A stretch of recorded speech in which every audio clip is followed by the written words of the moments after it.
Economic pressures have transformed the South African car buyer into a professional price-to-value maximizer. Because in 2025, the average used car price on Auto Trader rose to 418,000 Rand. But the significance is that this is only a 3% increase year on year, which tracks perfectly with general inflation.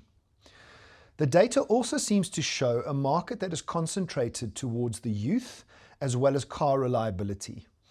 And the average year model sold was a 2020 year model, with a consistent average age of 5 years being bought off Auto Trader.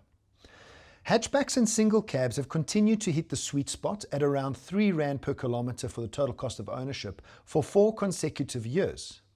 So consumers are no longer just buying brands, they are auditing their price to value delta before they even set foot inside a dealership.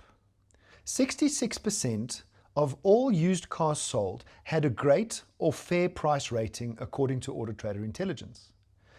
So if you want to read more, download the 2025 Auto Trader Industry Report, which gives a lot more detail at autotrader.co.za/car-industry-reports.